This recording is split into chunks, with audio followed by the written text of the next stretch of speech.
morning. Mouth wide open like they yawning. Every time they see me. What's up, everyone? I'm Tom Ritchie, and this is Woodstock. Joining me for today's episode is Scott Shaheen, personal trainer, recovery den, and you didn't have enough on the go, Scott. So macros online too, sir. How you doing? Good. Great. Glad to be here. Good. Well, I've gotten to take use of your services at Recovery Den. I think everyone should. Before we get into that, I don't think all our conversations we've ever had, I've never asked, how long have you been in Woodstock? Like born and raised? Like, yeah. I don't even know. Yeah, born and raised, native Woodstock boy. Okay. So for the last 21 years. Yeah, we'll say 21 years. I'll accept that at this point. Yeah, no doubt. When you come in high and tight, you're always got your hair all cleaned up and looking good and fresh. But listen, walk me through a little bit of history. So right now, I know the area you're in. We won't necessarily, obviously anyone can Google Recovery Den and they're going to find where it is, which is fairly new to you in a service offering that you've extended out. But what's your favorite memory of Woodstock? Growing up in Woodstock, what area did you grow up in? So I grew up more the East End. Went to school at Springbank Public School, Huron Park. Yeah. Those are kind of my stomping grounds. And Huron Park, I don't know what year you attended, but they were always big for their football teams. Always. Were they when you were attending? Yeah. Joined the football team for a couple of years and rode that out. So yeah, I know high school was fun for me. A lot's changed in my life since then, but it's good times for sure. Yeah. Well, I mean, I've been following your content, and obviously we connected even before you started with the macros online and doing all of that, and you're putting more content out. When you had launched Recovery Den, you were kind of doing your drop-ins, and my wife is like, yeah, my husband just started Jiu-Jitsu. He could 100% use this because he's crazy, and at his age, I don't know why he's doing it. So that's where we got connected originally, which I love, and I think I'm overdue for a cold plunge and definitely a sauna. But outside of that, you've been sharing a lot of personal experiences and growing up, and then you get into the your pillars of success and what that looks like for nutrition. I've got a ton of questions because this area, obviously, I pay a lot of attention to. I try my best to take care of my own health and physicality, but you've been sharing enough. Tell me about growing up prior to getting into personal training, because before you started your own personal services of personal training, you were with, I think, GoodLife. Was it GoodLife? Yeah, I worked for GoodLife for 4 years. Yeah. Actually split between 2 locations, but 4 years total with GoodLife. Mm-hmm. So yeah, I guess that really started back in 2015 or so. Okay. I actually started at a club in London. So I worked there for a year before I actually left, primarily because I was still wrapping up some schooling, and just the way management was in that location, they didn't want my time being split between school and work. So I had I'd actually put school on hold for a year to work. So come that point, I had to actually leave GoodLife, finish up my nutrition, schooling and whatnot before getting back into training again. And really at that point, like, I was living in London, but it was going to be a brand new start no matter where I was. I wasn't going to jump back into the same club and get the clients that I had back. Mm-hmm. And I wasn't from London. Like I said, I'm from Woodstock. So for me, it just seemed like it might have been a more logical idea to come to Woodstock. This was actually prior to the new club opening up. So for me, this was like kind of a no-brainer. If I was starting from scratch, I might as well go where there was going to be more opportunity for me.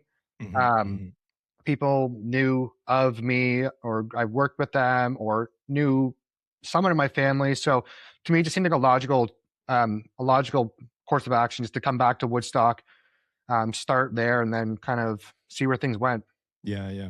I always think of, I remember the days that, the gym bro days, right? It's just like you're hitting the weights as hard as you can, trying to put on as much size. And then I think I'd started, this name may or may not be familiar, but it was Ken DeVries. And way back in the day when I was like 18, 19, I'm working at the Tube, and he had the Pump House. And the Pump House, before any of its iterations, Ken DeVries was a big power lifter, huge into powerlifting. And that was where I started my weightlifting journey, was that. I still say that between that and slugging pipe at the tube is what ruined my back, and ultimately why I had to have back surgery. But I'm thinking through those early days where personal training was, I mean, God, I'm going back 30 plus years, right? And obviously it was a thing, but it wasn't like it is today. And there wasn't social was, do you want to go for a beer, do you want to go for a coffee? That was social, right? You're meeting up with people after work or whatever it might be. Real life IRL. Who would have thought, right? Yeah. But there's so much information available to people now. It's almost confusing. I want to talk about that. I'm going to put a pin in it for right now because I'm curious, like, what was it like growing that client roster and the clients at the time? I always thought it was very similar to real estate, right? So you work on your closest, your family, your friends. Hey, you need to get in shape. Eat more salad, get away from the chocolate bars. I can help. Here's my card. What was that like at the time, growing your personal service brand to be able to do the personal training? With my private business here? Yeah, well, just as you were getting started, right? So you wrapped up school, come back to Woodstock, focused here first before moving on to do your own thing. Yeah, well, I mean, getting into GoodLife is obviously way different than running a private business. Mm-hmm. Yeah, at least GoodLife, there's hundreds, thousands of people rolling through all the time. Mm-hmm. So there's a massive source of people that you can constantly try to connect with, build relationships with, provide value, help out. Mm-hmm. And whatever that is for that person, like it's so different because like you're going to have people of all walks of life walking through those doors, different aches, pains, things that they're trying to work on, whether it's performance or health, longevity. So, getting to be in front of all those people, there's just an infinite source of being able to learn how to tailor the message to that individual. Mm-hmm. That's not something you learn in school. Right. Like, yeah. I actually remember when I first started at GoodLife, I probably came in way too cocky at the time, just being like, haha, I just finished school. And no, I got there and was quickly humbled that I was like, I actually didn't know anything because what the job is a sales job. Right. And you're selling every single day. And if you're not selling someone into training, you're selling them why eating well is good for them. You're selling them why these lifestyle habits are negatively influencing their life. You're constantly, everything you say, everything you do within a session with someone, you're selling them that either what they're doing is not right or this is what they need to be doing. So I didn't go to school for sales. Yeah. So I got into got into GoodLife and I was like, wow, this actually this is not what I expected it to be. Right. Like I felt like I had the skill to be able to work with someone and help them through building muscle, whatever. But like that was a huge shock. I actually recall one time, this was like the worst experience, but like I think it was exactly what I needed at the moment. But I had a manager who gave me a stack of papers. This was like 8 o'clock, 9 o'clock in the morning. Everybody's coming in for the work rush. Handed me a stack of papers and like the cardio section's packed. And he said, go interrupt every single person on the treadmills and tell them about this event that we have coming up. And I was like, I'm just going to get spit at. Like, I might get knocked out today. Like, this is terrible. And he's like, I'm going to actually stand right here and watch you do it. He's like, it's going to suck. No one's going to listen to you, but you're going to do it. And I'm like, oh, yeah. Brutal. So I'm like, literally, like people are doing like sprints, like intervals. And I'm like tapping them on the shoulder, taking their headphones off their head. Like, I'm really sorry. Like, I got to tell you about this thing that I know you don't care about right now at all.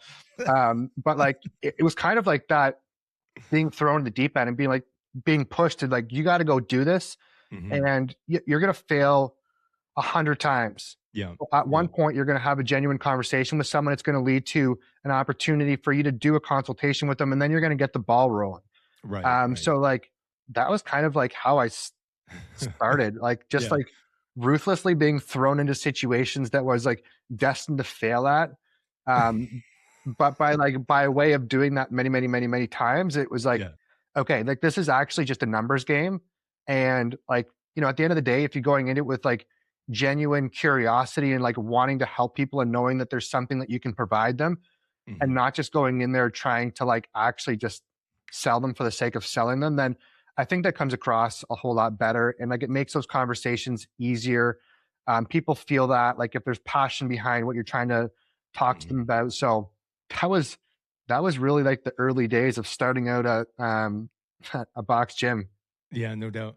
Well, and obviously that it was probably somewhat of that led to you deciding you wanted to go out on your own and branch out and do that. But walk me through, what was that like?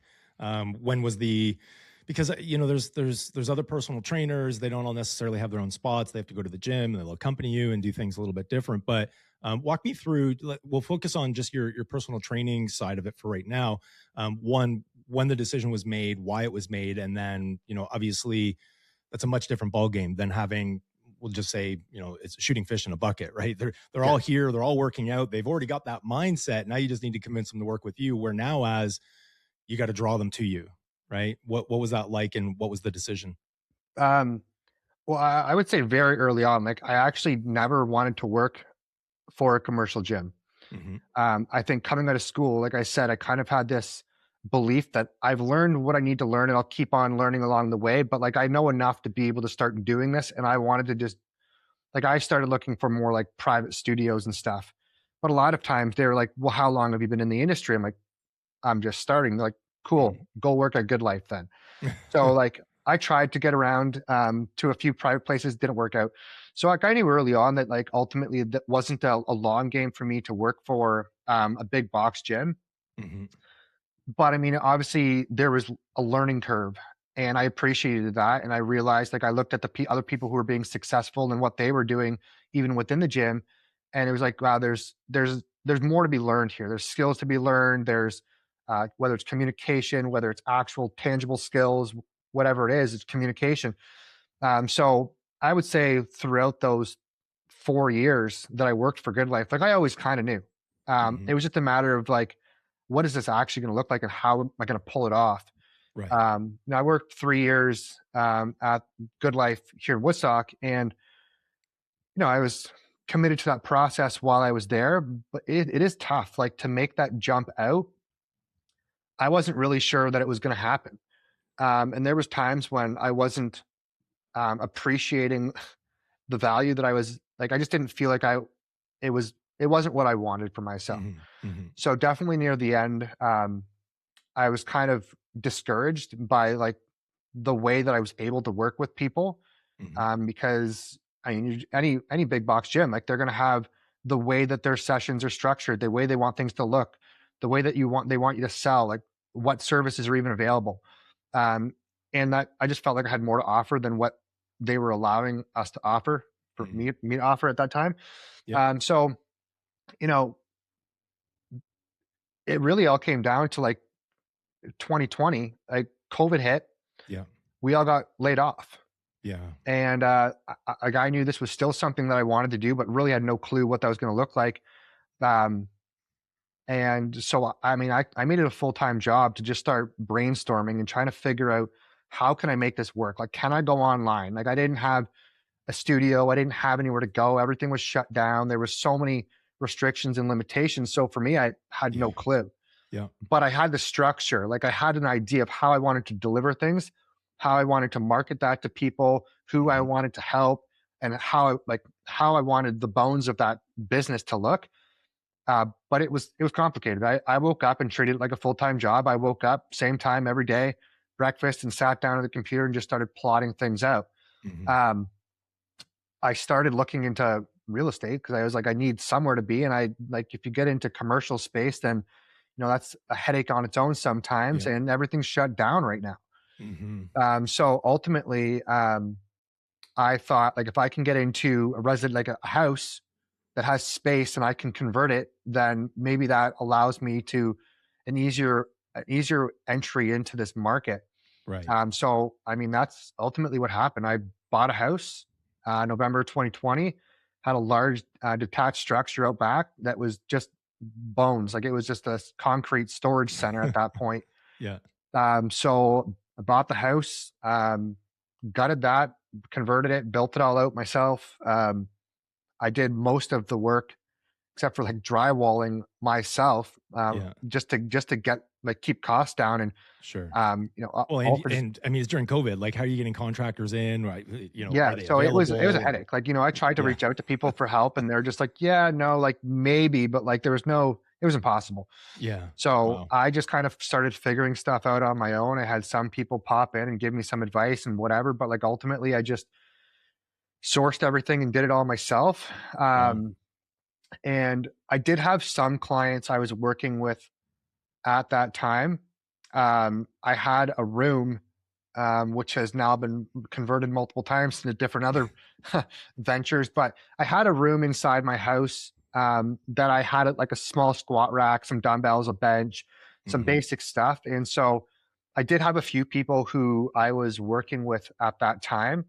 Um, but like, you know, same thing. I woke up every day and just, I was either building my studio, or I was working with clients, or I was Yeah. Yeah. structuring the business out. Wow. Um, in when I think about it, like I find that it was actually, for me, it's in some way, it was easier for me to build this business than it was to build a business at GoodLife. Hmm. Like I just felt like I was being so chokehold all the time. Yeah. And, you know, whether just feeling like you're being micromanaged and people breathing down your neck and questioning every move that you make, is like, now I know what I'm doing. Just, and when it, I think when it, for this, it was like, if there was no other option. Yeah. Yeah. I Yeah. invested Yeah. everything into this. Like I was just gonna say, like, all my that's a savings, I bought pretty a house. big. I bought the equipment was really expensive during Yeah. COVID. So I bought all my Oh, equipment, yeah. you know, I got everything started. Like I was all in. There was no going Yeah. back. Yeah. So it was like, however I need to make this work is what needs to be done. And there was nothing else about that. So, you know, there was some trial and error. There was things that didn't work. There was things that worked really well. Yeah. So at the end of the day, I found building this business easier. And Wow. I don't know whether that just came from perfect timing with COVID and all that. Cause like I remember the first, um, you know, lockdown lifted, and, you know, that was like I think it was a Tuesday. In like that week, like I had like 10 consultations, and I Hmm. want to say 9 of them started. Wow. Like everyone's just, Wow. yep, credit card, let's go. Yeah. So like all of a sudden I was like, wow, like I actually have this business now. Like Yeah. Yeah. Yeah. I had like 10 people on roster, like within a week of like legitimately being able to run this business. That's And then awesome. honestly never stopped. Yeah. Like Well, so many of my you hear. clients are recurring, and they Yeah. just renew, or like word of mouth or whatever, that like Hmm. I've never really, I don't even feel like I have seasons. Like I felt like when you worked at GoodLife, like you'd have your New Year's resolutioners and you'd have all these different like phases. Yeah. It's honestly never been like that. Wow. It's been nonstop. And, you know, I don't just, you know, I put work out there. I have my social media or my website or whatever Hmm. other marketing things that I've done to try to constantly promote my business. But like, it's in a sense been, because I did all the work up front, it's been kind of easy. Yeah. Uh, Yeah. Yeah. Yeah. Well, and I part of mean, that we've comes talked from about just like that. providing a service to people that Yeah. they see value in, and they, um, you know, they renew and they mention it to other people. Yeah. But it's been a journey for sure. Yeah. Well, but we've talked about this as well, right? Which is when you're setting out to accomplish something, and how you need to be wired for that. So you got up, you followed just as though you were going into work, and air quote clock in. So you treated it as it was your job. But I forgot how expensive fitness equipment became during COVID. Like That was ridiculous. like ridiculous. I built a gym out myself at the time. I'm like, I can't go anywhere. I need to do something. So we'll do this. Now I think I purchased stuff used as much as I could, but it was still ridiculously priced. But good for you during that time, because there was, I mean, depending on who you spoke with at the time, they were either living their best life because, you know, they couldn't work and they're getting, you know, sub and all this different stuff that was going on, or they were trying to build out a business. But obviously there was clientele sitting there waiting that still wanted to be trained. Question though, when it comes to personal training, and then I want to move into, you know, you started the recovery den as well. Do clients, oh man, wow, I could ask a million questions here actually. But do clients stick with you because they need that continuous guidance? Are they there for a short term? and you're going to get them over a hump or get them initially started? Like, what does your typical client look like? Yeah, I was just say I kind of have three categories of client right now. Okay. I've had the opportunity to work with a lot of like youth athletics. Okay. And so, I mean, that's someone between like say 12 and 18, Hmm. like whether it's hockey or football or volleyball or soccer, like it's been all over the place. So those are people those kids are all like, honestly, so impressive. Like Hmm. they're so driven, they're so skilled, they're so like dialed in and in terms of what they want to accomplish. And they work so hard and they take instructions incredibly well. Yeah. Not like us old people. Yeah. So, I mean, that's one population of people. Those are typically people who are like seasonal though. Hmm. They during their off season, they're training hard. During season, I might not see them. Right. And then I've kind of got, which I'd say is a little bit more of my niche perhaps, but like Hmm. people in their 30s and 40s, people who Right. ultimately probably had better fitness when they were younger. They got careers, they got in relationships, they started families, and ultimately kind of along the way just like outpaced their health. Hmm. And then they're sitting back being like, okay, I have everything's established here, but like I don't feel good. Like I don't have the energy, I don't have the presence, like the patience, the whatever that I used to have. Hmm. And like these are people who typically try to work pretty hard. They're used to pushing themselves, but they're falling into the all or nothing. They're on the wagon, off the wagon. They're trying every single diet and fitness fad and influencer craze that's out there, Yeah. but like it's not working for them because like ultimately their lives are busy and they have so many life demands and stressors and things pulling them in every direction that they need something that's actually tailored to them, Mhm. not just some generic nonsense that some influencer has said help them be jacked or grow the booty or whatever it is. Yeah. And then I have like a population of people that's a little older, so kind of like the 50, 60-year olds, and these are normally people who have had injuries. They've you know maybe they had really sedentary jobs and now they're retired, they've got more time and resources and they want to get healthier again. Maybe they've had some joint replacements or situations that they're trying to overcome so that they can enjoy their retirement and do activities Mhm. that they want to do and spend time with the people that they love and all that type of stuff. So there's kind of like the three populations of people. Yep. um and I think the back to like really answering your question, like most of these people have tried things on their own Mm. and they have had temporary success, but nothing that they've been able to sustain. Yeah. And so I think the big thing is that, yeah, like the fitness is a portion of it. And like, so is nutrition. But like I talk about all these other pillars when you look at your lifestyle, whether that be hydration, your sleep, your stress, like your mindset towards how you're overcoming obstacles and stuff. Mhm. These things cannot be neglected. And I think they are most of the time. Right. And Yeah. that's what leads people to not having sustainability that they want. Like they're jamming on the intensity button way too hard. There's nothing being put towards recovery. Like the nutrition's like subpar. Uh, Most people sleep like terrible. Yeah. Like there's just so many elements that are going to influence whether the workouts that someone are doing are Yeah. going to lead them to having results and are Mhm. sustainable, or whether it's just they're just spinning their wheels in the mud. Yeah, yeah, So yeah. I think when I try to I take a very comprehensive approach to try to bring all of this together. And I think people get into like working out mostly because they're like, oh, I need to exercise. Yeah. Like I need to burn some body fat or whatever that is. But then when they get into it and then we're having our sessions and we're talking more about their nutrition and these other lifestyle pillars, they're like, oh wow, like there's actually way more to this. And Mhm. they're like, you can sort of like see the lights turn on a little bit, this awareness towards how they've never actually thought about this stuff before. Yeah. And it Yeah. isn't something that you just switch overnight. Yeah. So like if So you're trying to fix someone's eating habits, the older you are, the more difficult that is. oh, yeah. Um, Yeah. It's Yeah, for like, sure. Especially sticking it's, with it. Sticking with it, I think, is the hard part, right? yeah. And Um, like, there's no point giving someone this diet that's super restrictive and, you can't do this. Like, don't think about eating, a piece of cake at the birthday party. Like, you can't alcohol, like you start telling people all these things they can't do.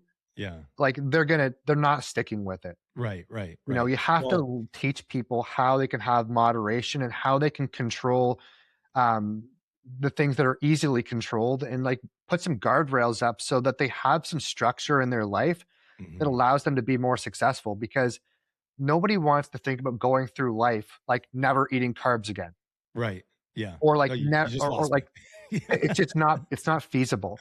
Yeah. So, when you start talking to people in their sessions about their nutrition habits, or their sleep, or how they're managing stress, or even just kind of overcoming some of the internal narratives that they've just always told themselves is true, um, I think people realize that there's a lot more to the work, like the Mhm. process, Yeah, than yeah. just working out. And So then in some that, like, whether it's a 6 month, like, or 12-month term that I'm working with someone, they're just like, yeah, you know what? Like, between the accountability, the motivation, the confidence that I'm doing something that's right, like I'm mhm. making this progress, I'm actually sticking to it. Aside from exercise, like my diet's better, my sleep's better, my energy's better. Like the way I Yeah, view things, I've come up with a system that allows me to be successful. I think that's why people stay. yeah. It I does have make plenty of sense, I think. clients who, in my opinion, I'm not teaching them much.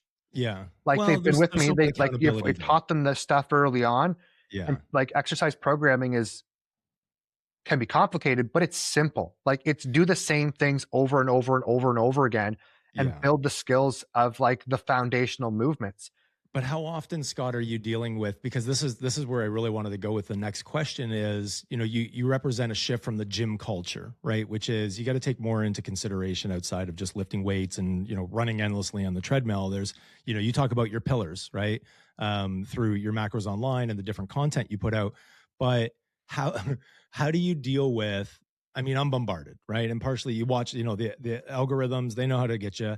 There's Huberman, there's all these different experts online, and specifically for you and your clients, how do you navigate through the world? Like, everything is there. If you're a man, it's TRT and it's peptides, and you need this and you need that, and don't forget, oh, you should eat here, and you need this many hours of sleep, and don't watch TV, forget the blue screen here, and oh, you need to carb up in the morning, but then make sure you got your protein for this time of the day. How do you deal with that? Because I'm sure, even though you're giving clients, look, just stick to this, we're going to stick to this and see how this goes for you, we'll make micro adjustments as needed. How do you deal with, I'm sure you get bombarded with those questions as you're working with these individuals. Yeah, and I think some people are more, um, more susceptible to the algorithms. Like, Mm, I have clients who are like, yeah, you know what, social media is not for me, and I know they're not getting bombarded with all these things. yeah. And I think at the end of the day, like, I know you mentioned Huberman and some of these other people, like, these are all like brilliant people. Hmm. Like, what they're saying is very legitimate. Yeah. Um, but like, the big thing with anything, whether it's fitness or nutrition or any other lifestyle thing, is like, what's the context of your life? Right. And Yeah. that's like, if you just follow all of the mainstream media and all the messaging and all the stuff from the science-based people and the bro-based people and all these different things, like, you're going to get so overwhelmed, because you can't just take that advice and just plug it immediately into your thing and expect it to be the thing that's going to change everything. Hmm. Hmm. So, like, yeah, no, I get people who are like, yeah, well, what about the hormones, or what about this, or what about that supplement, or what about this thing that I saw online? And it's like, I always say, like, well, why? Like, Yeah. Yeah. maybe, and I'm not saying no, but like, Yeah. but why? Why do you think that that's the right thing for you? Mm, Um, and a lot of times, like, men, it's like, yeah, no, we start talking about, like, is it the hormones? Like, do I need to be on TRT? Is there some, like, is it the testosterone boosters? Is it, what is it? And it's like, well, have you ever done blood work? yeah. Yeah. Let's start Like, there. let's Run some start panels. there. Like, if you Yeah. got questions, like, this all might be super legitimate and paths which might be worth exploring. But Hmm. like, what's your baseline right now? Yeah. Yeah. And No, it like, makes have you sense. ever tracked your nutrition? Like, have you ever tried to go to sleep at the same time for like a week straight? Like there's so many just simple things. Yeah. And I think, you know, with all of the different pillars that I speak to, there's a lot. There's an infinite amount with all of those things. Mm-hmm. And there's different strategies. I think there's some that are just ultimately they're low hanging fruit. Mm-hmm. Like like eat more protein.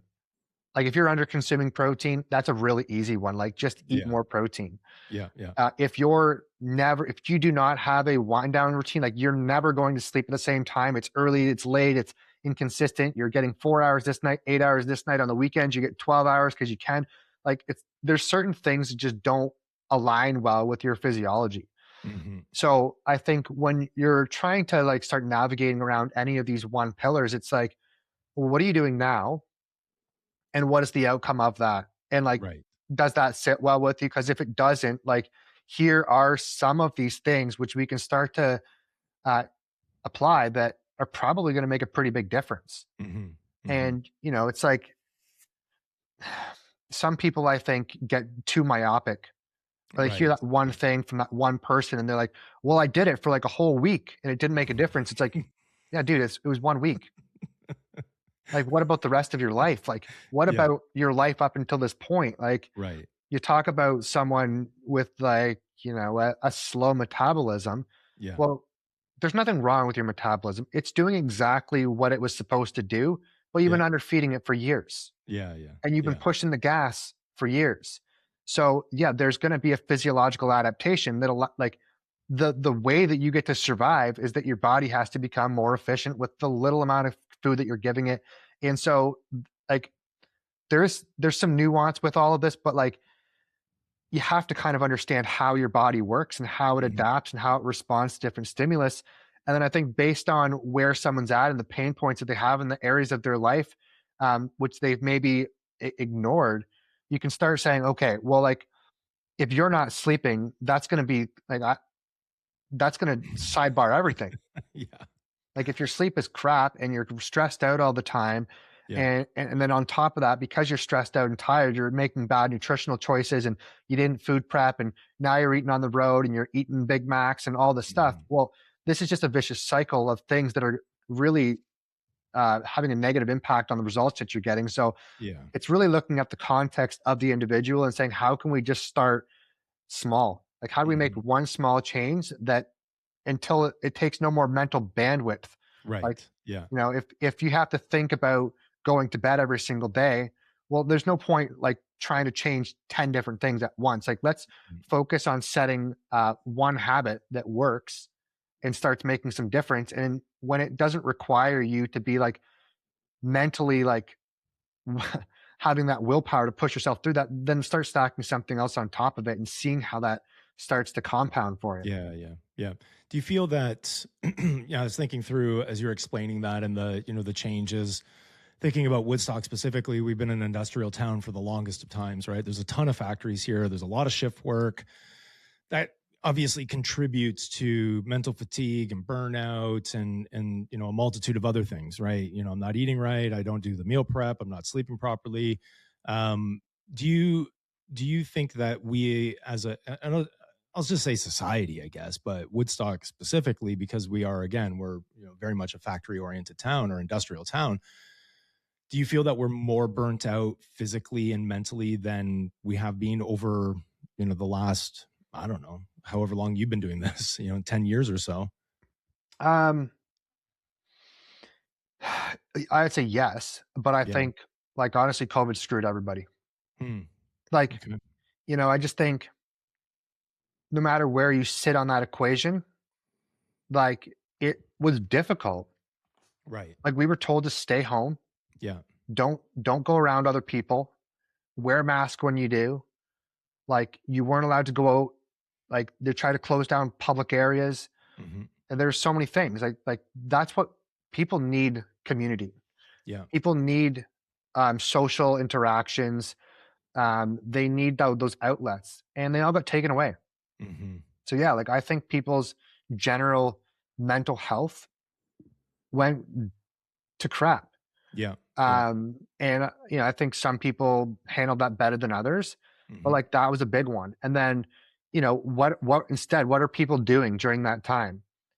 Oh, we have DoorDash, we have Uber, we have Skip the Dishes, we have all these things. Like, these might be people who like have kids at home and now they're homeschooling. Well, Yeah. parents didn't necessarily sign up for that. Like they're trying to do their jobs remotely and trying to keep Mm-hmm. food on the table and trying to navigate through like these very uncertain times. And it's like, they're being pulled in all of these different directions. Yeah. Well, and over So the course of 4 years, that almost became the norm. So now it's just natural that people still, because you already mentioned it, remote work, right? Like I was one of the first in Toronto to shut down a tech office and send 135 staff home and said, well, we're not coming back to the office. When are we coming back? I have no idea. And here we are, we're still the vast majority of them working remote. But that kind of set pace for what was to come, right? Whether engineered or not, we won't get into the conspiracy side of things. For those that know me, yes, I'm very much a conspiracy theorist. But outside of that, that almost became the norm. So people are using Uber and Skip and Instacart more, and they're not interacting as much with other people. And I'm in a social setting now. I've got tons of anxiety because I've spent 4 years. We're well past it now, to a point where we should say that's behind us. But the stinkiness of it is still on us. Like we haven't been able to wash it away, meaning we just kind of hang out and we love being homebodies now. And I wonder if that somewhat has contributed to it. So to your point, I think that's a great way to look at it. I'm curious as well, though. Again, I like looking at it from a Woodstock point of view because again, we are very much an industrial town. But I'm seeing this a lot. And I don't know if it's just because I'm paying more attention, but like chronic pain, is it lifestyle driven? Are we seeing it, for those that are in their 40s, 50s, 60s? And, are they seeing more chronic pain because of the types of jobs that they did for the longest time or stupidity? Is it the diet? Is it the lack of sleep? And yeah. knowing you're probably going to go, yep, all above. But is there some way to narrow it in on what are we doing? Because I want to talk about the recovery den and how the services you provide through personal training, fascia stretching as well, but also the recovery den. I mean, I don't know if it's just my elbows, man, but everyone wants to buy a sauna, a cold plunge, and red light therapy. But is chronic pain, is it more now? I don't even know what word I'm looking for. Is it just there? Yeah, Is it more people experiencing it? I think, you almost have to look at this like generationally. Okay. Like in a sense, like I think a lot of the things that you're saying are very true and valid, but like there's a whole generation of people where it's like no pain, no gain. Like that hurts, but that's just because I'm 50 years old. Like, right. it's just like people, like the amount of times I see someone, whether, they're coming in for fascial stretch, I'm having a consultation with them, I'm just talking to them out and about. But like the amount of people who just brush off pain as being like, well, this is what happens. Like I'm over 30 years old, everything hurts. Yeah. Or it's like, yeah, like that's just, there's just a whole generation like that where they were doing more labor intensive work. And because of their work, they had these like repetitive use injuries. And they're like, yeah, like I've got trigger finger now and it will just be like that the rest of my life. And, I got a couple of tears over here and that's fine. It doesn't like, I don't need to put my hands overhead anyways. And like, it just becomes this thing where it's just so like accepted. Like everyone within that generation would have had a lot of the same problems.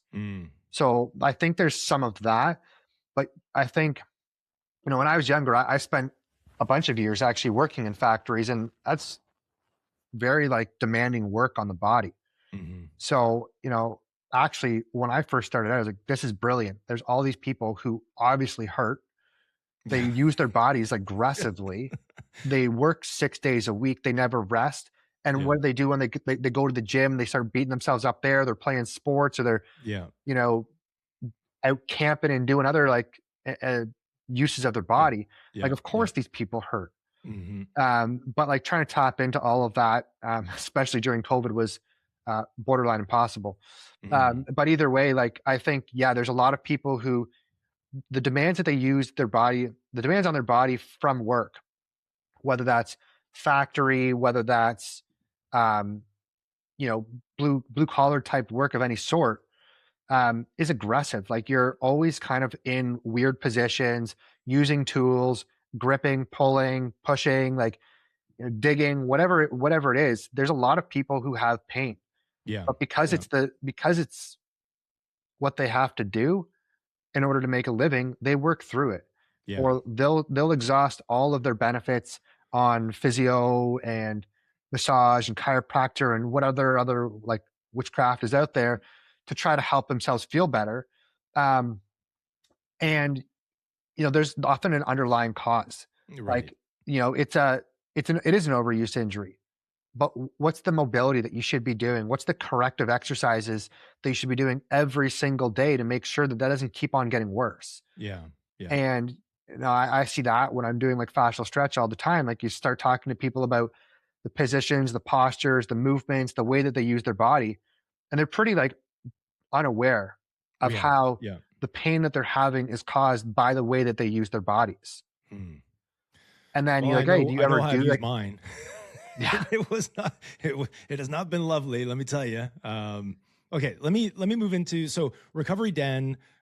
Walk us through why you started it, one, and who it's available to, how they become, more acquainted with it, where they can find you, that sort of thing. And then I want to get into some quick fire. I've got some burning questions of Love it. just health stuff. Like I'm curious, what are Scott Shaheen's answers to these questions? But tell me a little bit about Recovery Den and those that are listening.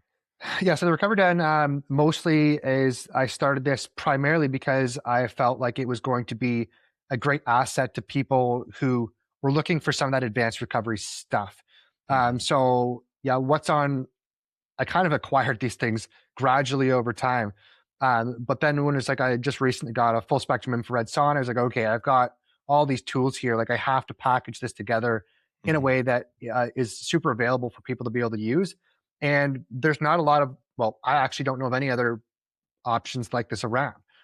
Short of going, and nothing wrong with this, but like short of going to like your spas and your places that have those things, like there's no other options. Right. And those places are expensive. And it's like you go and you spend the day and you relax there because it's more of a relaxation thing than it is a deep recovery type tool. So yeah, there's a full spectrum infrared sauna, which, I think I've talked to people like, I don't like sauna, it's too humid. It's like, no, this is not your conventional, like Swedish sauna with the steam and it's Hot like the humidity and all that.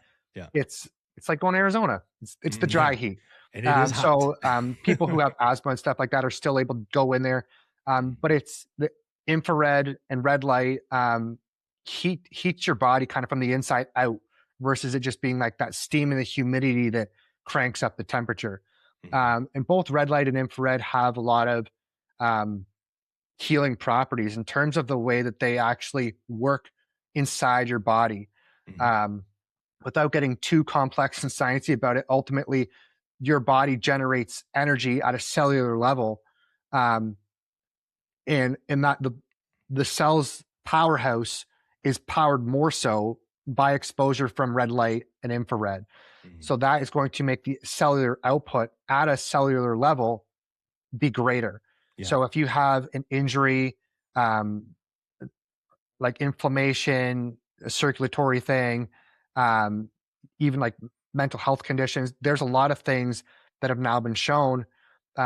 So the infrared sauna is great for that. Sauna actually has its own built-in panel outside of just the regular infrared source, heat source in there as well. But I mean, that can be good for a lot of people to help with like relaxing, stress management, circulatory, cardiovascular health, accelerating recovery post-workout, all sorts of different things.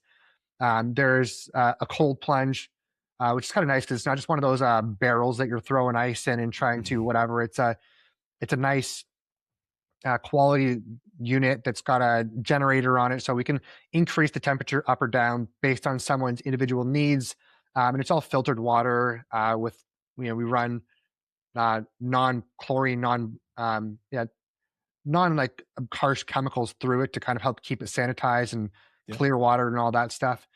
And then I do have a full length red light infrared panel as well. So those are kind of the 3 offerings really within the Recovery Den, and they can all be used individually, or bundled together, or I offer memberships where there's different tiers just depending on how frequently someone's using it, but ultimately you pay for your membership and you get X amount of sessions per month, and then there's just spend some time building out a nice booking platform online, so everything is up and running in a nice way. So yeah, people who are interested are able to just go in there, book. Your first booking, you actually get a walkthrough video that explains to you how to use all of those services. And then ultimately you come, you use the services that you have purchased, you go. So you get the room privately to yourself. I was just going to say the one thing I love about it is it's intimate. You're not dealing with, in a spa setting. Love them for that. It's a little bit more, well, it's busier. There's people around, where this, you can just really focus on recovering. You've got private use of the sauna, private use of the cold plunge. And if you want to lay under the infrared table, you can do that. You can even kick back with your fancy, Mad Max headroom goggles and trip out for a while. Neurovisor. Yeah, that's what it is. So make sure anyone that's listening, check that out. You've got your online booking platform that's up and running, so they can certainly inquire. I mean, you're all over social, right? So people are going to see these clips. If they want to hit you up about that, I'm sure that they can find you that way too. Okay, couple different things. So best recovery tool for beginners. These are just kind of quick hits. Best recovery tool for a beginner. Tools are just things they should be doing. Just whichever way you want to frame it, but I would say tools. I think it's really simple, but like honestly, a foam roller goes a long way for a lot of people. It's cheap. It's like a super low barrier to just being able to get in there. Use mine. Why don't I use mine? I've got break up some of the tension that's in the muscle.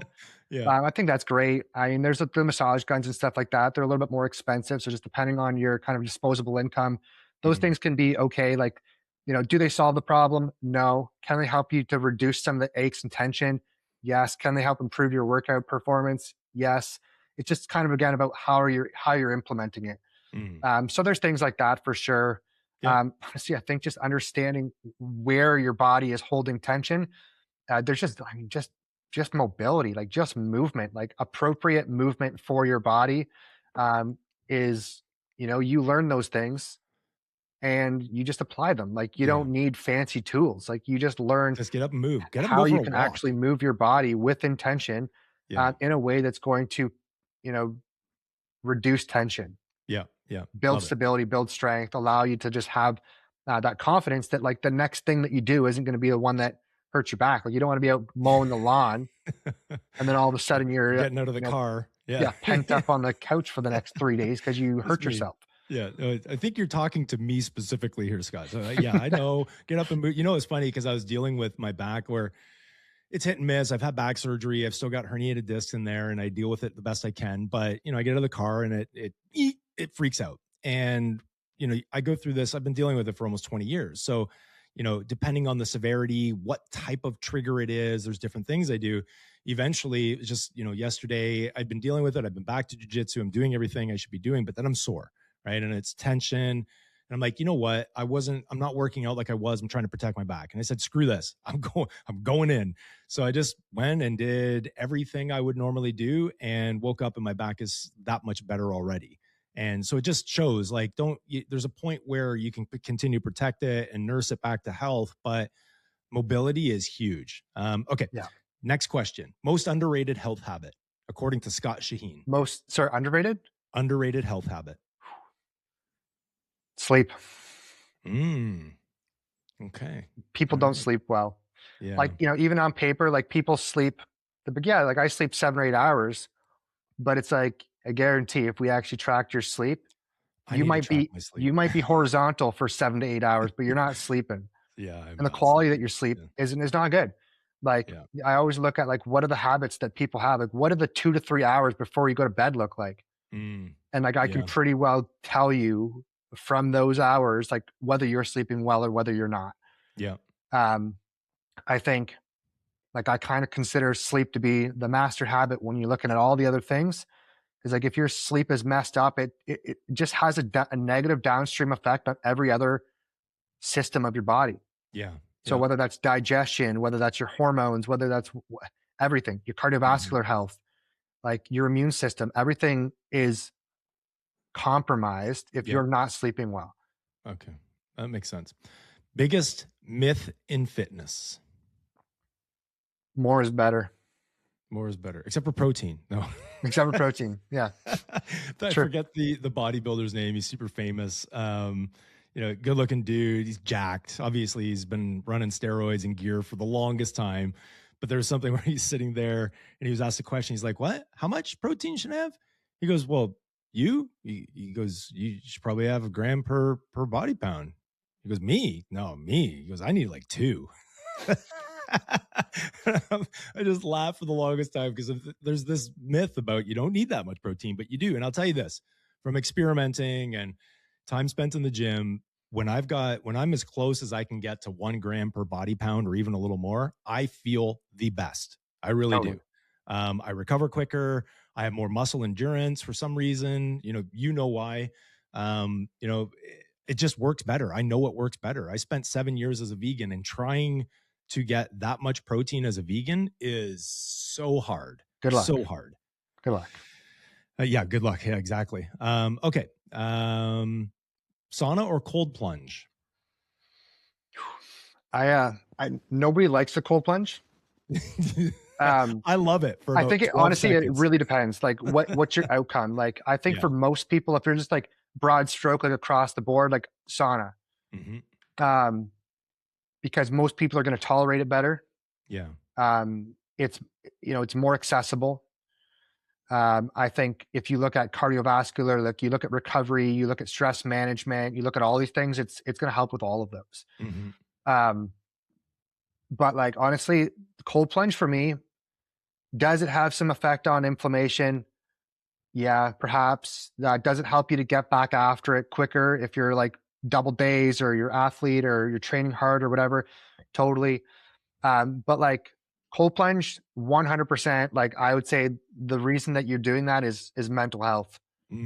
Like if that doesn't like, because just the way that your body responds, like, it's just like, it's like a stress response. It is a stress response. Fight or flight. And oh my God, you want to flight. And if you know how to, like, if you get in a practice of using cold plunge and you do that with the intention of going in there, knowing like you're putting yourself in an uncomfortable position and you learn how to control your own physiology, well, you can now do that every other time there's a stressor in your life too. Yeah. So it's like when I started using it more consistently, I was like, I'm not as reactive. I'm a lot calmer. I'm more focused. I can concentrate better. If I start feeling like I'm, respiratory, like my respiration's getting hard, my heart rate's getting, like I'm getting nervous, like I can control that so much better because of the cold plunge. Interesting. And like, no, I'm not someone who's sitting around meditating and doing all of these other things to try to get those benefits. Yeah. But like for me, I don't do it. Well, I go through phases depending on, where my training's at and everything else. But like, I do it at least 3 times a week. Yeah. And that is time when I'm not listening to anything. It's quiet.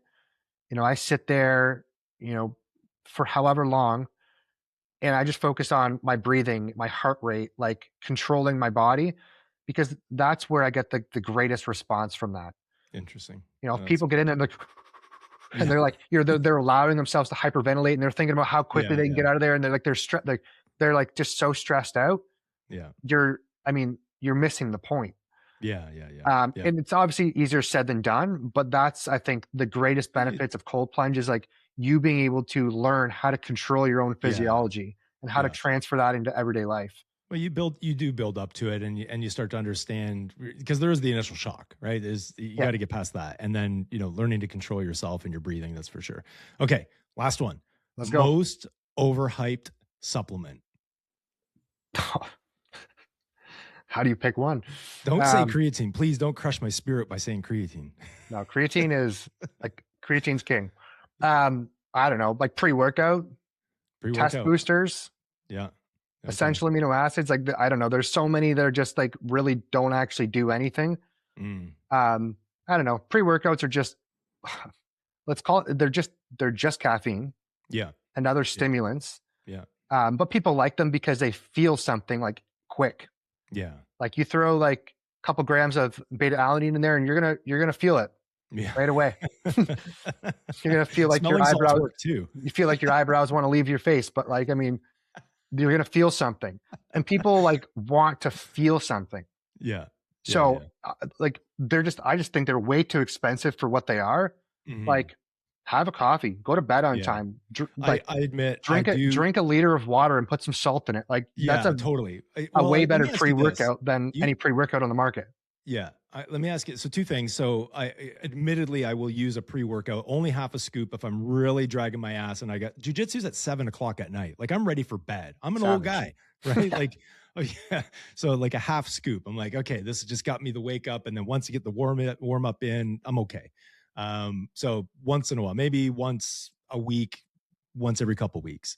What was I going to ask? There was something else. Oh, when it comes to the recovery side of things, I've noticed this. So I've been you got me hooked on Elements, which good or bad, I still think they're one of the best. Tanya says those ones, because the rest of them, they have all these added, she's very health conscious and supplements and understanding that. She's like, the other ones have all this crap vitamins in it. Stay away from that. So obviously sodium, potassium, and magnesium. Thank you. I've been adding that. I have a BCAA electrolyte plus element, and I'll do like a half pack plus a scoop, I'll do the BCAA electrolyte mix. And then I've been putting Celtic salt in it. I notice I don't sweat as much. I'm like questioning, am I working out as hard? Like what's going on? Is it something from that, or am I just clearly not working out as hard? It could be. I mean, like I would like ask you about like just general hydration, but like also like the mechanisms behind sodium is that it helps to draw fluids into the muscle. Okay. So to say that I don't know that necessarily was causing you not to sweat, but like depending on your hydration, depending on stress, depending on like how much carbs you've had and how much glycogen being pulled into the muscle. There's probably other factors that could influence that. But yeah, I mean, sodium helps to pull fluids into the muscle, into the cells. Yeah. So that it can be utilized and like you can perform better. Right. Okay. So I'm not getting lazier necessarily. So you need to do a whole series on, because there's enough, and then there'll be a lineup out the door to use the recovery gym, but you do a series online for the over 40, what we call masters, group of jiu-jitsu guys in Woodstock. Because there's a bunch of us and we're all struggling with, okay, my cardio is not the greatest. I mean, after the first couple of weeks, it drastically improves. Let me tell you that. But then there's, I'm big on stay away from the Advils, guys. Like the ibuprofens and such. Just don't, like, if you're dying the next day, maybe, but maybe not live on it. Probably not a good idea. Yeah. And then obviously getting the right hydration, sometimes we're not back and done until 9:30 at night. And who wants to eat at that time? I mean, I have to, and I'm not, I've got to have a window in there before I go to bed, because otherwise it's sitting there like a lead brick. So, I can't do that either. But you've got you've got an entire category of clients that you can have there, Scott. I'll come visit the studio. We'll all hang out. That's what you need to do. That's it. Well, listen, man, I appreciate you. I appreciate you joining. For anyone that's not following Scott online, make sure you are, because he's got, multiple channels out there putting out some great information, especially around the pillar side of things that pay very close attention to. But you continue to grow. Much success, man. I love what you're doing. I love that it's local and right here in Woodstock. If anyone wants to get in contact with you, I'll make sure that all your links are posted and they can do so. But other than that, I appreciate you, man. I'm glad to know you, and I'm glad you're here in Woodstock. Thanks a lot, Tom. I appreciate it. Yeah. It's great being on here. Yeah, I'm so fresh like the morning. Mouth wide open like they yawning. Every time they see me, they in G-Shock. Homie, this is too far. Homie, I feel too alive. You can see me like a